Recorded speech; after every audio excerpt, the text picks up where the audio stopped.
예, 수요일 묵상의 시간입니다. 나는 과연 진짜로 믿음의 삶을 살고 있을까? 나는 과연 진짜로 믿음의 삶을 살고 있을까? 자, 이런 제목으로 오늘 묵상 또 계속 살펴가겠습니다. 자, 베드로가 이렇게 이제 편지를 적은 이유를 이제 바르게 알기 위해서 이 베드로 전후서와 연관된 그 역사적인 배경을 우리가 좀 분명히 알아야 된다고 했고, 이번 주간 그것을 살피고 있는데, 그래서 이제 기록 장소나 시기나 또 누가 언제 왜 적었는지를 아는 거 중요하다고 했죠. 그래서 어제 우리는 기록 장소에 대한 이 주제를 가지고 그동안 잘못 알고 있었던 것에 대한 것과 왜 기록 장소가 실제적인 이 바벨론 지역이었는가라는 성경적 근거를 가지고 우리가 살펴봤습니다. 자, 계속해서 그럼 기록 시기가 언제인지를 살펴보면 기록 시기가 언제인지 하는 것에 따라서 본문을 이해하는 것이 달라질 수 있는데, 전통적으로는 AD 64년에서 한 68년 정도를 기록 시기로 봅니다. 그러니까 베드로 전서의 본문 내용의 분위기로 보면 그 이제 적혀지는 시기가 분명히 어떤 시험, 성도로서의 어떤 그냥 삶 속에 있는 그 시험을 넘어서 예수를 믿는 것, 이것 때문에 강한 시련이 있는 때, 목숨 걸고 믿느냐 마느냐, 이런 상황일 때라는 걸 알 수 있습니다. 그래서 기록 시기에 대해서는 그 시대 언젠가 박해가 있었던 시기라는 것을 근거로 생각을 해볼 때, 일단 기독교를 박해했던 초기 박해를 보면 유대교들에 의한 박해가 있었었고요. 그래서 스데반의 순교를 계기로 이제 확대된 유대교들의 박해 때문에 이미 많은 성도들이 이제 예루살렘을 떠나 곳곳으로 흩어지기 시작한 그런 상태였었고요. 자, 그렇게 보면 그 다음 기독교를 박해했던 것은 유대교 말고 또 로마 정부에 의한 박해를 볼 수 있습니다. 이 로마 정부에 의한 박해는요, 이 네로 황제를 시작으로 해서 거의 250여 년 가까이 그 로마의 콘스탄티누스 황제가 AD 313년 기독교를 인정해주는 거기까지 계속되는데, 계속 연결되는 막 이런 박해는 아니에요. 250년간 계속 가는 박해가 아니라 여러 시기에, 그러니까 10명의 황제들이 박해를 했던 시기, 합치면 거의 100년, 10명의 황제가 거의 100년 가까이 그렇게 이렇게 박해를 했던 것을 볼 수 있습니다. 자, 그렇다면 그런 시기 중에 베드로가 살아있을 때 이제 이렇게 중복되는 그런 황제들을 좀 추측해 본다면 가장 먼저 네로 황제일 거고, 그 다음에 박해자가 도미티안 황제니까 도미티안 황제, 그리고 그 다음에 트라이안이 박해했으니까 트라이안 황제까지, 길게 보면 그렇게까지 추측해 볼 수 있거든요. 그래서 첫 번째 박해를 보면 64년이죠. AD 64년 네로 황제의 치하 가운데 로마와 아마 그 변두리에서만 발생을 했다라고 말을 하는데, 어쨌든 기독교인들이 아주 심한 그런 희생양이 됐었죠.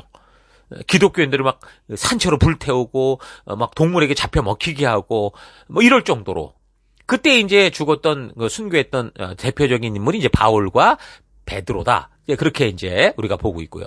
두 번째 우리가 지금 말했던 도미티안 황제 같은 경우는 AD 90년에서 96년경인데요. 이 황제 치하에서 주로 이제 로마와 소아시아 전 지역으로 이제 흩어진 영향을 미친 것 같은데, 이게 왜 그러냐면 황제에게 절하지 않는다, 이것 때문에 황제 숭배와 관련해서 아주 심한 박해를 받게 됩니다. 그때 이제 죽었던 순교자들 같은 경우 로마 교회의 클레멘스라는 사람, 그 요한, 예수님의 제자였던 반모섬으로 유배되는 이런 일이 있었던 거죠. 그 세 번째, 그 트라이안 황제 때, 그럼 AD 98년에서 111년 정도로 볼 수 있는데요. 산발적으로 번졌다고 해요. 그러니까 애국심에 대해서 의심받던 다른 단체들과 함께 순환을 당했는데, 기독교인들은 발견되기만 하면 막 잡혀다가 형 집행을 당했고요. 근데 쉽게 발각되지는 않고 거의 숨어 지냈었죠. 그때 이제 주요 순교자들이 있었는데, 이그나시우스라든가 시므온, 소지무스, 루푸스, 처음 듣는 이름일 수도, 어쨌든 이런 사람들이 순교자였던 것을 기록을 통해 알 수 있습니다. 그래서 이 세 명의 박해자들 가운데 베드로의 그런 어떤 순교와 가장 타당한 시기는 네로 황제 시기와 좀 길게 보면 도미티아누스 황제 시기의 가능성이 있어 보이는데, 네로 황제의 박해는 로마와 그 변두리에서만 벌어졌었고, 도미티아누스 황제의 박해는 로마를 비롯한 소아시아 지방으로 이게 확 퍼졌었기 때문에 네로 황제의 박해 시기부터 도미티아누스 황제의 박해 시기 어떤 그 사이 어간일 거다라고 볼 수 있다라는 거예요. 그러니까 네로 박해 때 이 역사가였던 타키투스의 기록에 따르면 그리스도인들에게 막 동물의 가족을 씌워서 죽을 때까지 개에게 물어 뜯겨 죽게 하거나 어떤 사람들에게는 십자가에 못 박아 매달고 불을 질러서 횃불처럼 막 그렇게 이용을 하고 어떤 사람들은 왁스를 바른 옷을 입혀서 기둥에 묶어놓고 불을 붙여서 자기의 정원을 밝히기도 했다. 이 끔찍한 이런 기록을 적고 있거든요. 또한 영국의 역사학자였던 존 폭스라는 사람에 의하면 사도 시대의 성도들이 받은 핍박에 대해 이 사람은 이렇게 적고 있습니다. 사단의 도구인 압제자들은 성도들의 육체적 생명을 빼앗는 것으로 만족하지 않았다. 그들은 여러 가지 무서운 사형 방법을 사용했다. 그들은 인간이 발명해낸 온갖 잔인한 장치들을 그리스도인들을 고문하는 데 사용했다. 찢어 죽이기, 돌로 쳐 죽이기, 뜨겁게 달아오른 철판 위에 올려놓기, 채찍질하기, 몸을 잡아당겨서 극심한 고통을 주는 고문, 감옥 안에서 질식시키는 방법, 사나운 짐승의 먹이가 되어 죽게 하는 방법, 석쇠, 교수대, 황소의 뿔에 받쳐 죽이는 방법 등이 사용되었다. 더욱이 그들은 이렇게 하여 죽은 사람들의 시체를 쌓아놓고 그대로 방치해두어 장례도 치르지 못하게 했다. 이렇게 적고 있습니다. 그러니까 이런 박해가 로마나 그 주변에서 벌어졌다면 일단 뭐 이탈리아 반도에서 벌어졌을 건데 이런 소문들은 아마도 로마가 통치하는 각 지역으로 아주 빠르게 순식간에 퍼져갔겠죠. 그 동쪽으로 보면 마케도니아, 아카야, 헬라 지역으로 그곳을 지나서 이제 소아시아 지역으로 좀 더 나가면 이제 바벨론, 그 남쪽으로 팔레스틴 지역. 이제 이런 박해 소문이 확 퍼져갔을 겁니다. 만약 우리가 지금 살고 있는 이 시대 여기 호주에서 호주의 총리를 비롯한 모든 정치인들이 만약에 시드니에서 기독교인들을 그렇게 죽이고 있다라는 소문이 이 멜번에서 들렸다고 해보십시다. 우리는 과연 우리가 지금처럼 자연스럽게 교회를 다니고 예수 믿는다 말하면서 우리가 직장이나 또 교회당으로 모여서 주님을 예배하고 셀 모임하고 그렇게 할 수 있겠습니까? 그러니까 그 당시 역사적인 배경이 이렇게 예수를 믿는 것이 죽음의 위협이 있는 공포로 가득 찬 그런 상황이었고, 근데 그것도 뭐 총살로 죽거나 뭐 교수형으로 죽는 것도 아니라 너무 비참한 그 고문과 사람을 가장 최고로 괴롭히고 고통스럽게 해서 죽이는 그런 상황, 그런 고문과 고통과 죽음의 소식이 점점 로마로부터 그리스를 거쳐 소아시아 쪽으로 메소포타미아 쪽으로 확산되는 그런 상황. 그러니까 바로 이런 상황 속에서 바벨론 지역에 있었던 사도 베드로가 그 소아시아 지역의 성도들에게 미리 그래서 이런 환난과 이런 어떤 핍박 속에서도 이겨낼 수 있는 그리스도인의 소망을 알게 하는 그런 편지를 적은 겁니다. 자, 그렇다면 이런 엄청난 박해 속에서도 목숨을 걸고 믿을 수 있는 그런 신앙이 되려면 그럼 어떻게 했어야 되느냐? 지금처럼 이렇게 그냥 믿음의 길을 어떻게 걸어갈 수 있겠는가? 자, 그걸 생각해 보면, 그러니까 박해와 고문의 공포 속에서도 온전한 믿음의 길을 걷기 위해서 우리는 먼저 예수님과의 이 관계가 진정으로 인격적인 관계가, 종교적인 관계가 아니라 인격적인 관계가 돼서 그로 말미암아 하나님의 사랑, 하나님의 진심을 알아야 됩니다. 그 하나님의 놀라운 사랑과 나를 인도해 주시고 이끄시기에 죽어도 소망이 있다. 나를 위해 이 땅에 오신 예수로 말미암아 우리를 위해 그를 죽이시기까지 사랑한 그 사랑이, 그 소망이 확고한 믿음으로 우리가 다가와야 그게 이제 우리가 담대할 수 있다는 거죠. 박해가 아니라 신앙의 삶으로 인해 조금 불이익이 생겨도 요즘 사람들은 쉽게 신앙을 버리거나 보류하거나 외면하거나 배교하고 하나님을 욕할 수 있어요. 그래서 박해가 있는 곳에서 있는 이 믿는 그 신앙은요, 대부분 가짜가 없습니다. 다 떨어져. 알곡과 가라지 중에 가라지는 다 떨어져가거든요.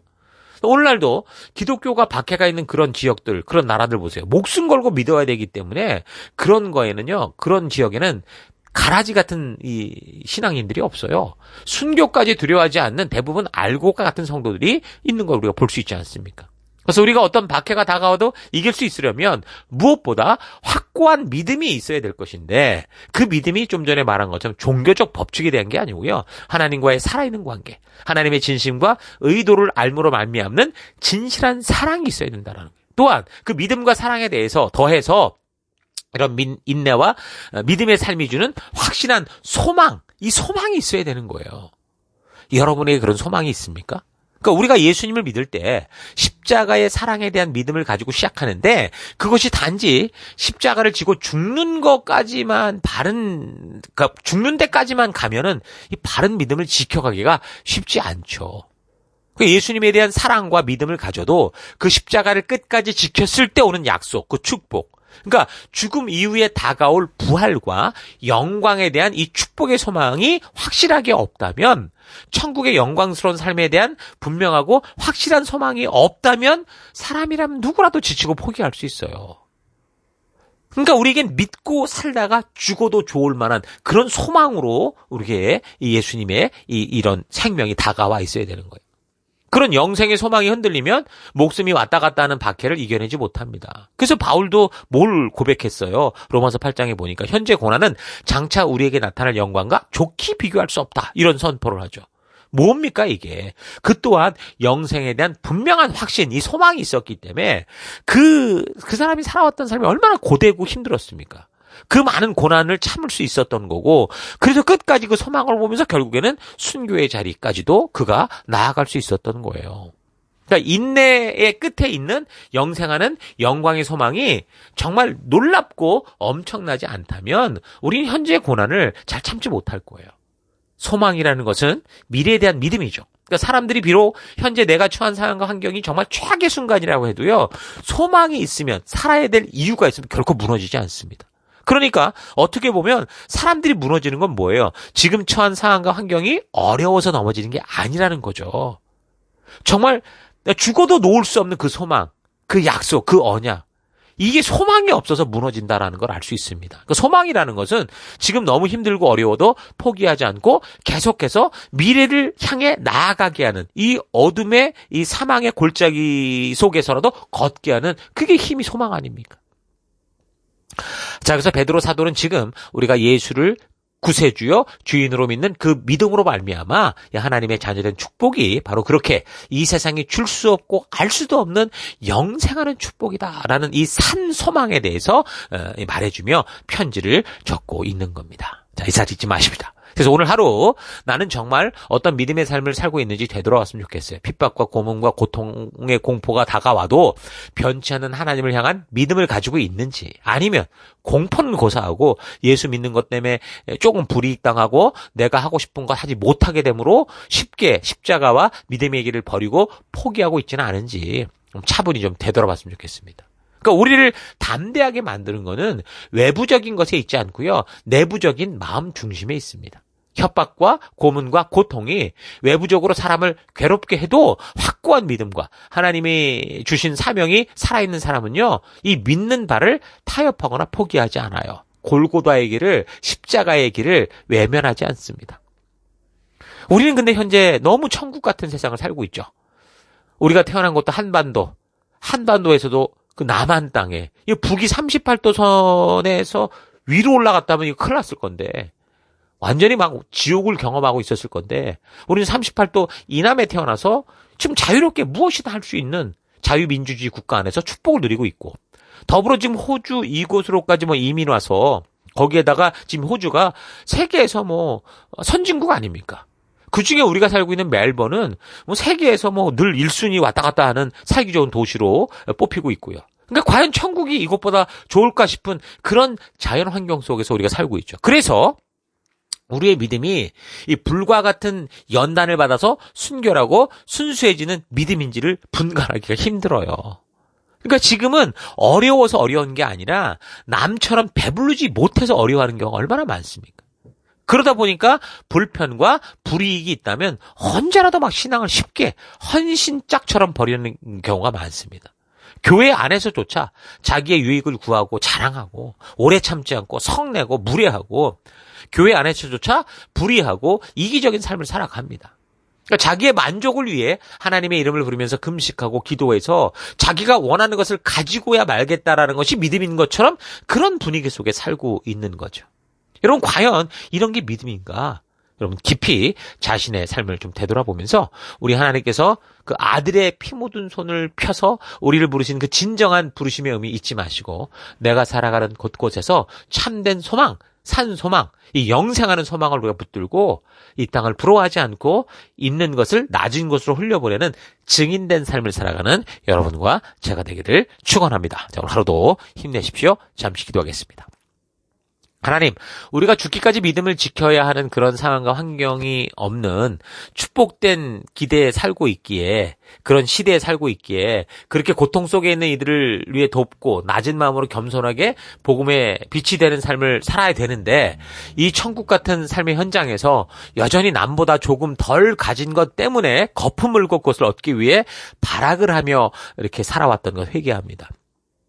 하나님, 북한이나 모슬렘권에서 지금 이 시간에도 고문과 협박과 고통받고 있는 지체들을 구해 주시고 참 소망, 이 하는 소망 잊지 않고 끝까지 그 믿음의 길을 걸을 수 있는 힘을 주시옵소서. 하나님, 내가 사는 삶의 현실 속에서 불평과 불만을 쏟아내는 그런 삶이 아니라 정말 하나님, 이 주변의 상황을 보며 내가 감사와 찬양을 쏟아내고 주님이 주신 축복된 것을 가지고 낮은 곳으로 흘려보내는 그런 삶을 살기를 결단합니다. 나는 정말 진짜로 믿음의 삶을 살고 있는지, 정말 편리한 삶을 살고 있는지 되돌아봐서 오늘 하루 정말 그런 믿음의 길, 우리 하나님이 이끄시는 이 생명의 좁은 길을 향해 나아가는 내가 되기를 결단하고, 그런 삶의 속에서 정말 이웃을 사랑하고 지체를 사랑하고 그들의 생명을 소중히 여기는 우리가 될 수 있도록 역사하여 주옵소서. 함께 하심을 감사드립니다. 예수님 이름으로 기도했습니다. 아멘.